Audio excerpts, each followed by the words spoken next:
ഒരു യുവജന പ്രതിപക്ഷ സംഘടന എന്ന നിലയിൽ നമുക്ക് സർക്കാരിനോട് ചോദ്യം ചോദിക്കലാണ് എളുപ്പം. ഞങ്ങൾ ആ എളുപ്പത്തിന് വേണ്ടിയിട്ടല്ല നിന്നത്. അത് സർക്കാരിനെ സഹായിക്കുക എന്നതിനപ്പുറം ആ നാട്ടിലെ മനുഷ്യന്മാരുടെ പ്രയാസം കണ്ടിട്ട് എടുത്തൊരു തീരുമാനമാണ്. ഇപ്പോൾ അവിടെ ഇപ്പോൾ ഇവിടെ മീഡിയ വണ്ണിൻ്റെ ഒരു റിപ്പോർട്ടുണ്ടായിരുന്നു. ഒരു മനുഷ്യന് അദ്ദേഹത്തിൻ്റെ മകൻ്റെ വിവാഹത്തിന് വെച്ചിരുന്ന പണം നഷ്ടമായി. അയാളിങ്ങനെ കരഞ്ഞുകൊണ്ടുള്ളൊരു ഒരു ഒരു റിപ്പോർട്ട് കൊടുത്തു. അപ്പം മീഡിയ വണ്ണിൻ്റെ റിപ്പോർട്ടർ എന്നോട് സംസാരിച്ചു. എന്നോട് ചോദിച്ചു എന്തെങ്കിലും ചെയ്യാൻ പറ്റുമോ ചോദിച്ചു. ഞാൻ അപ്പം തന്നെ നമ്മുടെ കയ്യിൽ പണം ഇരുന്നിട്ടല്ല, അപ്പം തന്നെ കമ്മിറ്റ് ചെയ്തു നമുക്കത് ചെയ്യാം എന്ന് പറഞ്ഞു. എൻ്റെ സഹപ്രവർത്തകരോട് സംസാരിച്ചു. അപ്പം ഞങ്ങളെല്ലാവരും കൂടെ ചേർന്നിട്ട് ആ പണം അവർക്ക് കൈമാറി. അതുപോലെ തന്നെയാണ് മറ്റൊരു മാധ്യമ സ്ഥാപനം. ആ മാധ്യമ സ്ഥാപനം അവിടുത്തെ നിയാസ് എന്ന് പറയുന്ന ഒരു ചെറുപ്പക്കാരൻ്റെ ജീപ്പ് നഷ്ടമായത്. അപ്പോൾ മുണ്ടക്കൈ ചൂരൽമല പ്രദേശത്ത് ഞാൻ കഴിഞ്ഞ ദിവസങ്ങളെല്ലാം ആവർത്തിക്കുന്നൊരു കാര്യമാണ്. ആ പ്രദേശത്തെ ആളുകളുടെ ഏറ്റവും പ്രധാനപ്പെട്ട പ്രശ്നം എന്താണ്? അവർക്ക് വരുമാനമില്ല എന്നുള്ളതാണ്. അവരുടെ ഏറ്റവും പ്രധാനപ്പെട്ട വരുമാന സ്രോതസ് എന്തായിരുന്നു? വാഹനങ്ങളായിരുന്നു. ആ വാഹനങ്ങൾ എത്ര എണ്ണം നഷ്ടമായി? ഈ സർക്കാർ ആർക്കെങ്കിലും വാഹനം വാങ്ങിച്ചു കൊടുത്തിട്ടുണ്ട്? അപ്പോൾ അന്നൊരു റിപ്പോർട്ട് കൊടുത്തു. ആ റിപ്പോർട്ട് വന്ന ഉടനെ തന്നെ ഞങ്ങളെല്ലാവരും കൂടെ കൂടിയിരുന്ന് ആലോചിച്ചു. ഉടൻ തന്നെ ഞങ്ങൾ ഒരു ജീപ്പ് ആ ചെറുപ്പക്കാരന് വാങ്ങിക്കൊടുക്കാമെന്ന് പറഞ്ഞാൽ ഇടുക്കിയിൽ നിന്നാണ് ഞങ്ങൾ വാങ്ങിയത്. ഇടുക്കിയിൽ നിന്ന് വാങ്ങിയിട്ട് ആ ചെറുപ്പക്കാരന് ജീപ്പ് കൊടുത്തു. അങ്ങനെ എത്ര സഹായങ്ങൾ ഓരോരുത്തരും ആവശ്യപ്പെട്ടെല്ലാം ചെയ്തു. 50 വീടുകൾ ഞങ്ങൾ താൽക്കാലിക വീടുകൾ ഞങ്ങൾ ഒരുക്കിയിട്ടുണ്ട്. വീടുകൾക്ക് ആവശ്യമായിട്ടുള്ള ഫർണിച്ചറുകളും കാര്യങ്ങളൊക്കെ ഒരുക്കിയിട്ടുണ്ട്. അപ്പോൾ അതെല്ലാം ഒരു സർക്കാരിനോടൊപ്പം ഒരു ദുരന്ത സമയത്ത് ചെയ്യേണ്ടുന്ന കാര്യങ്ങളാണ്. അതുകൂടാതെയാണ് ഞങ്ങൾ പ്രഖ്യാപിച്ചിട്ടുള്ള 30 വീടുകൾ എന്ന് പറയുന്ന പദ്ധതി. ആ 30 വീടുകൾ പ്രഖ്യാപിക്കുമ്പോഴും ഞങ്ങൾക്ക് നല്ല ബോധ്യമുണ്ട് അത് പൂർത്തീകരിക്കുവാൻ കഴിയും. അപ്പോൾ വയനാട്ടിൽ സർക്കാർ അടക്കം നേരിട്ട പ്രധാനപ്പെട്ട പ്രതിസന്ധി എന്താണ്? ഭൂമിയുമായി ബന്ധപ്പെട്ടാണ്. ഞങ്ങൾക്കാണ് ആദ്യം ഭൂമി കിട്ടിയത്. ഞങ്ങൾ അതിൻ്റെ നിർമ്മാണ പ്രവർത്തനങ്ങളിലേക്ക് പോകുന്ന ഘട്ടത്തിലാണ് ഇതിൻ്റെ ഗുണഭോക്താക്കളാകേണ്ടുന്ന ആളുകൾക്ക് ആ ഭൂമി കുറച്ച് അകലമാണ് എന്നുള്ളൊരു കൺസേൺ പറഞ്ഞു. അപ്പോൾ അനുയോജ്യമായ ഭൂമി KPCC കണ്ടെത്തിയെന്ന് പറഞ്ഞു. അപ്പോൾ അവിടത്തേക്ക് ഞങ്ങളുടെ നിർമ്മാണ പ്രവർത്തനങ്ങൾ പോവുകയാണ്. അപ്പോൾ എന്തുകൊണ്ടാണ് യൂത്ത് കോൺഗ്രസും നിർമ്മിക്കുന്ന വീടുകളെ പറ്റിയിട്ട് വിവാദം ഉണ്ടാകുന്നതെന്ന് ചോദിച്ചാൽ സർക്കാരിൻ്റെ വീഴ്ചകളെ മറയ്ക്കുവാൻ വേണ്ടിയിട്ടാണ്. ഇന്ന് ബഹുമാന്യനായ കേരളത്തിൻ്റെ മുഖ്യമന്ത്രി അദ്ദേഹത്തിൻ്റെ ഫേസ്ബുക്കിൽ ഇട്ടിരിക്കുന്ന ഒരു ചിത്രം, ഒരു മാതൃകാ ഭവനത്തിൻ്റെ 1-ാം വർഷമാകുമ്പോൾ യുദ്ധകാലാടിസ്ഥാനത്തിൽ മാതൃകാ ഭവനം പൂർത്തീകരിച്ചു എന്നുള്ളതാണ് സർക്കാരിൻ്റെ വെയ്പ്പ്. ആ വീടിൻ്റെ ചിത്രം നിങ്ങളെടുത്തൊന്ന് പരിശോധിക്കണം. അത് ഇന്നത്തെ ദിവസം ഒരാൾക്ക് താമസിക്കാൻ പറ്റുന്ന വീടാണ്. നിങ്ങൾക്ക് അഭിപ്രായം ഉണ്ടോ? എന്നോട് ചോദ്യം ചോദിച്ച ബഹുമാനായ മാധ്യമപ്രവർത്തകർ അങ്ങേക്ക് അഭിപ്രായമുണ്ടോ? ഉണ്ടോ? ഇല്ല. അതാണ് അവസ്ഥ. അതായത് സർക്കാരിന് 770 കോടി രൂപ കിട്ടിയിട്ട് സർക്കാരിന് ഒരു മാതൃകാ ഭവനത്തിൻ്റെ നിർമ്മാണം പോലും പൂർത്തീകരിക്കാൻ കഴിയാത്ത സാഹചര്യം അവിടെയുണ്ട്. ആരെങ്കിലും സർക്കാർ സഹായിച്ചോ? ജീവിത ഉപാധിയുമായി ബന്ധപ്പെട്ട് ഒരാൾക്ക് സർക്കാർ ഒരു ജീപ്പോ ഓട്ടോയോ വാങ്ങിക്കൊടുത്തു. അവിടുത്തെ പ്രധാനപ്പെട്ട ഉപജീവന മാർഗ്ഗം അതല്ലേ. അപ്പോൾ സർക്കാർ എന്താ പറയുന്നത്? പിന്നെ ഇത് പറയുമ്പോൾ ഇതിനെ വിചാരണ ചെയ്യുന്ന ഇടതുപക്ഷ നേതാക്കന്മാർ എന്താണ് പറയാൻ പോകുന്നത്? അങ്ങനൊരു നിയമമുണ്ടോ? ഞാൻ ചോദിക്കുന്നത്, ഉഴവൂർ വിജയൻ്റെ കുടുംബത്തെ സഹായിക്കുവാൻ നിയമം ഉണ്ടായിരുന്നു. ശ്രീ KK രാമചന്ദ്രൻ മാഷ്ടെ കുടുംബത്തെ സഹായിക്കുവാൻ നിയമം ഉണ്ടായിരുന്നു. അപ്പോൾ ആ രണ്ടിടത്തും ഇല്ലാത്ത നിയമത്തെ, അതിൻ്റെ സാധ്യതകളെ, അതിൻ്റെ നൂലാമാലകളെ അതിജീവിച്ചിട്ട് സംസ്ഥാന സർക്കാരിന് അവരെ സഹായിക്കാൻ കഴിയുമെങ്കിൽ എന്തുകൊണ്ടാണ് പ്രകൃതി നാശം വിതച്ച മനുഷ്യന്മാരെ ചേർത്ത് പിടിക്കാൻ കഴിയാത്തത്? അതിനേക്കാൾ വലിയ ദുരന്തമായി സർക്കാർ അവിടെ പെയ്തിറങ്ങി. ഇന്ന് 402 ആളുകളെ ദുരിതബാധിതരെ വിളിച്ചുകൊണ്ട് നമ്മൾ സർവേ നടത്തിയിരുന്നു. ന്യൂസ് മലയാളം സർവേ നടത്തിയിരുന്നു. അതിൽ അവർ പറഞ്ഞത് സർക്കാരിൻ്റെ പ്രവർത്തനങ്ങൾ അവർക്ക് തൃപ്തിയുണ്ട്. പക്ഷേ ഈ വീടിൻ്റെ കാര്യത്തിലാണ് അവരുടെ പ്രധാന ഇഷ്യൂ. സർക്കാരിൻ്റെ പ്രവർത്തനം ദിവസേന ഉള്ള മാനദണ്ഡം എനിക്കറിയില്ല. എങ്കിലും ഞാനൊരു കാര്യം പറയട്ടെ.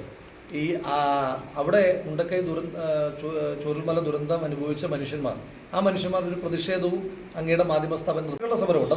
അത് വിട്ടേരെ. ഞാൻ ചോദിക്കുന്നത്, ആ മനുഷ്യന്മാർ അപ്പോൾ അവർ ഈ സർവേയിൽ പങ്കെടുത്തിട്ടില്ലേ? എന്തുകൊണ്ടാണ് ദുരന്തം അനുഭവിക്കുന്ന മനുഷ്യന്മാർക്ക് സർക്കാരിനെതിരെ സമരം ചെയ്യേണ്ടി വരുന്നുണ്ടായിരിക്കും?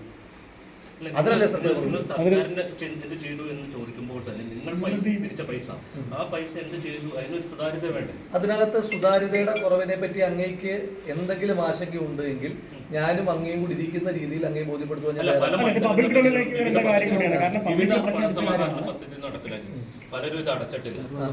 അടച്ചിട്ടില്ല എന്നുള്ളതിന്റെ ഇന്ന മണ്ഡലം അടച്ചിട്ടില്ല എന്നുള്ളതിന്റെ സ്പെസിഫിക് ആയിട്ടുള്ള തെളിവ് അങ്ങ് പറയും. ഏത് മണ്ഡലമാണ് പറയും? അങ്ങ് പറയും. പലത് പറയാതെ ജനറലൈസ് ചെയ്യാതെ അങ്ങ് പറയും. ദേവികുളം മണ്ഡലം കൃത്യമായിട്ട് അടച്ചിട്ടുണ്ട്. അവർക്ക് സമാഹരിച്ച പൈസ അവർ അടച്ചിട്ടുണ്ട്. ഇനി അടുത്ത മണ്ഡലം പറയും. ദേവികുളം മണ്ഡലം അടച്ച ഞാൻ പറയുന്നത് ഇപ്പൊ ഇടതുപക്ഷക്കാര് ബോധപൂർവമായിട്ട് ഇതിനകത്തൊരു അവ്യക്തത വരുത്താൻ ശ്രമിക്കുന്നത് നമുക്ക് മനസ്സിലാക്കാം. അങ്ങ് പറയും ദേവികുളം മണ്ഡലം, ഇടുക്കി ജില്ലാ പ്രസിഡന്റ് അധിക്കുന്നു, ദേവികുളം മണ്ഡലവുമായിട്ട് ബന്ധപ്പെട്ട് പരാതി അധിക്കുന്നു. പിന്നെ ഞങ്ങൾക്ക് കിട്ടിയ പണത്തിന്റെ എന്ത് രേഖയാണ് നിങ്ങളുടെ കയ്യിലുള്ളത്? അല്ല അത് നിങ്ങളെ അല്ല അപ്പൊ അങ്ങ് പറയുന്നത് സുതാര്യതയില്ലായ്മ എന്ന് പറയും. അങ്ങ് ചോദ്യം ചോദിക്കാം.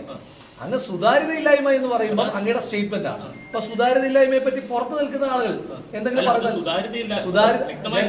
ഞാൻ ചോദിക്കുന്നത് വ്യക്തമായ കണക്ക്. ഞാൻ ഇതുപോലൊരു മാധ്യമ സമ്മേളനം നടത്തുമ്പോഴാണ് മുഴുവൻ മാധ്യമ പ്രവർത്തകരോടും പറഞ്ഞത് ഇതാണ് ബാങ്ക് സ്റ്റേറ്റ്മെന്റ്. അങ്ങ് മാതൃഭൂമിയുടെ റിപ്പോർട്ടറല്ലേ? പത്തനംതിട്ട ജില്ലയിലെ മാതൃഭൂമിയുടെ റിപ്പോർട്ടറാണ് ആ കണക്ക് വെരിഫൈ ചെയ്ത്. അദ്ദേഹത്തോട് തന്നെ ചോദിച്ചാൽ ഓരോ അസംബ്ലി കമ്മിറ്റികളും ഓരോ എത്ര രൂപ വീതം അടച്ചു എന്നുള്ളതിന്റെ തെളിവാണ് ഞാൻ അദ്ദേഹത്തിന് കൊടുത്തത്.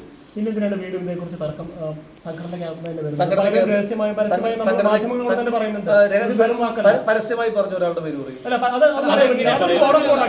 പരസ്യമായി പറഞ്ഞു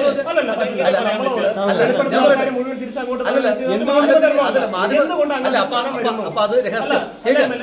സഹോദരൻ പറയട്ടെ, അല്ല പ്രിയപ്പെട്ട സുഹൃത്തൊന്ന് പറയട്ടെ, അങ്ങയുടെ സ്റ്റേറ്റ്മെന്റ് എന്താണ്? പലരും പരസ്യമായി രഹസ്യമായി പറഞ്ഞു. പരസ്യമായി പറഞ്ഞതാണെങ്കിൽ അത് പബ്ലിക് പ്ലാറ്റ്ഫോമിലാണ്. ശരി, അങ്ങയോട് രഹസ്യമായി പറഞ്ഞു, അതാണല്ലോ അതിന്റെ സ്റ്റേറ്റ്മെന്റ്. ഇനി അതിനെപ്പറ്റി ഞാൻ പറയാം.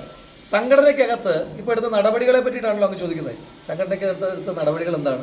എന്ത് നടപടികളാണ് സംഘടനയ്ക്കകത്ത് എടുത്തത്?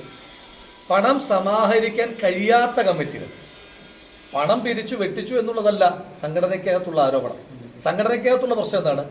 അതായത് ഓരോ അസംബ്ലി കമ്മിറ്റിക്കും മണ്ഡലം കമ്മിറ്റിക്കും കൊടുത്ത ടാർഗറ്റുകൾ അത് ഫുൾഫില്ല് ചെയ്യാൻ പറ്റാത്ത ചില കമ്മിറ്റികളുണ്ട്. അത്തരം കമ്മിറ്റികൾ ഇടുക്കിയിലുമുണ്ട്. അവർക്ക് കൊടുത്ത ടാർഗറ്റ്, അവർക്ക് നിശ്ചയിച്ചിരുന്ന ടാർഗറ്റ് പൂർത്തീകരിക്കാൻ കഴിയാതെ പോയ കമ്മിറ്റികളുണ്ട്. അത് ഏതെങ്കിലും തരത്തിലുള്ള സുതാര്യതയില്ലായ്മയോ വെട്ടിപ്പോ അല്ല, അതവർക്ക് സമാഹരിക്കാൻ കഴിയാഞ്ഞതാണ്. അതൊരു സംഘടനാപരമായ വീഴ്ച എന്ന നിലയിലാണ് നമ്മൾ നടപടി. സംഘടനയ്ക്കുള്ളിൽ തന്നെയാണ് ഇത്തരം അഭിപ്രായങ്ങൾ പുറത്തു വന്നത്. ഞാൻ പറഞ്ഞത് ഇപ്പൊ പരസ്യമായി പറഞ്ഞു നമ്മൾ ഓരോരുത്തരും എണ്ണി പറയാൻ പറ്റില്ലല്ലോ. സ്വാഭാവികമായുള്ള ചോദ്യമാണ് അങ്ങനെ വന്നത്. സംഘടനയ്ക്കകത്ത് അങ്ങനെ കൺഫ്യൂഷൻ ഇല്ല. കാരണം സംഘടനയ്ക്കകത്ത് നിൽക്കുന്ന ആളുകൾക്കല്ലേ, ഇപ്പൊ ഞങ്ങൾ എല്ലാവരും നിൽക്കുകയല്ലേ, ഞങ്ങളൊക്കെയാണല്ലോ ഈ സംഘടനയുടെ ഭാഗമായിട്ട് നിൽക്കുന്ന ആളുകൾ. സംഘടനയ്ക്കകത്ത് ആർക്കും അത്തരത്തിലുള്ള ക്ലാരിറ്റിയുടെ കുറവില്ല. കാരണം ഇതെല്ലാം അക്കൗണ്ടഡാണ്. പണം അക്കൗണ്ടഡാണ്. ആ അക്കൗണ്ടഡ് ആയിട്ടുള്ള പണത്തിൽ നിന്ന് എങ്ങനെയൊക്കെ വരവ് വരുന്നു, എങ്ങനെയൊക്കെ ചെലവ് വരുന്നു എന്ന് ബോധ്യപ്പെടാൻ സംഘടനയ്ക്കകത്ത് മാർഗങ്ങളുണ്ട്. ഇനി സംഘടനയ്ക്ക് പുറത്ത് മാർഗങ്ങളില്ലാത്തതുകൊണ്ടാണ് ഞാൻ നിങ്ങൾക്ക് അതിന്റെ സ്റ്റേറ്റ്മെന്റുകൾ മുഴുവൻ തന്നത്. നിങ്ങൾക്കത് പരിശോധിക്കാം. നിങ്ങൾക്കത് പരിശോധിച്ചതിന് ശേഷം ഇന്ന അസംബ്ലിയിൽ നിന്ന് ഈ പണം കിട്ടിയിട്ടില്ല എന്ന് നിങ്ങൾ പറഞ്ഞ ഞാൻ അന്നേരം മറുപടി പറയാം. എല്ലാ ഘടകങ്ങളോടും ബോധ്യപ്പെടുത്താൻ അവരെന്തെങ്കിലും ഒരു ചോദ്യം ചോദിച്ചിട്ടില്ല. ഏതെങ്കിലും ഒരു ഘടകം കൊണ്ടൊരു ചോദ്യം ചോദിച്ചിട്ടില്ല. പിന്നെ സംസ്ഥാന കമ്മിറ്റിക്ക് ഇത് ബോധ്യമുണ്ട്. സംസ്ഥാന കമ്മിറ്റി ആണല്ലോ ഇതിന്റെ ഈ ഫണ്ട് മുഴുവൻ വന്നു ചേരുന്ന കേന്ദ്ര സംസ്ഥാന കമ്മിറ്റിയാണല്ലോ. സംസ്ഥാന കമ്മിറ്റിക്ക് ഇതിനെപ്പറ്റി ബോധ്യമുണ്ട്. വേറെ ഏതെങ്കിലും ഒരു ഘടകം നമ്മളോട് ചോദ്യം ചോദിച്ചിട്ടില്ല.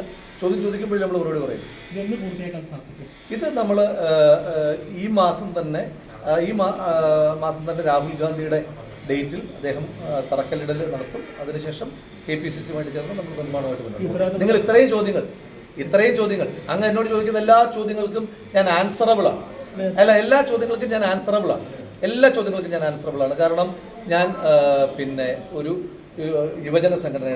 പ്രതിപക്ഷ യുവജന സംഘടനയുടെ അധ്യക്ഷനാണ്. എന്നേക്കാൾ റെസ്പോൺസിബിൾ ആയിട്ടുള്ള അക്കൗണ്ടബിൾ ആയിട്ടുള്ള ഒരാളുണ്ട്, കേരളത്തിന്റെ മുഖ്യമന്ത്രി. അദ്ദേഹത്തോട് ഇത്തരം ചോദ്യങ്ങൾ ചോദിക്കുന്നത് ഇതുമായി ബന്ധപ്പെട്ട് ഞാൻ കണ്ടില്ല. ഉറപ്പായിട്ടും മുഖ്യമന്ത്രി അവിടെ ചെയ്ത കാര്യങ്ങളെക്കുറിച്ചോ ഉറപ്പായി ചോദിക്കണം. കാരണം 770 അല്ല, ഞാൻ പറഞ്ഞ വസ്തുനിഷ്ഠമായ വിലയിരുത്തലല്ല. 770 കോടി രൂപ കയ്യിൽ വന്നിട്ട് എന്ത് ചെയ്തു എന്ന് പ്രതിപക്ഷ നേതാവ് പറഞ്ഞൊരു സ്റ്റേറ്റ്മെന്റ്. ഇത്രയൊന്നും പ്രയാസം ഉണ്ടാവില്ലായിരുന്നു. ആ 770 കോടി രൂപ ഈ ദുരിതം അനുഭവിക്കുന്ന മുഴുവൻ ആളുകൾക്ക് ഓരോ കോടി രൂപ വെച്ച് കൊടുത്തിരുന്നെങ്കിൽ പിന്നെ സർക്കാരിന്റെ കയ്യിൽ പണം മിച്ചമായതിനെ അവർ സ്വന്തമായിട്ട് വീടും വെച്ചതിനെന്ന് പ്രതിപക്ഷ നേതാവ് പറഞ്ഞൊരു സ്റ്റേറ്റ്മെന്റ്. കാരണം അത്ര പണം സമാഹരിക്കപ്പെട്ടു അല്ലേ? ശരി.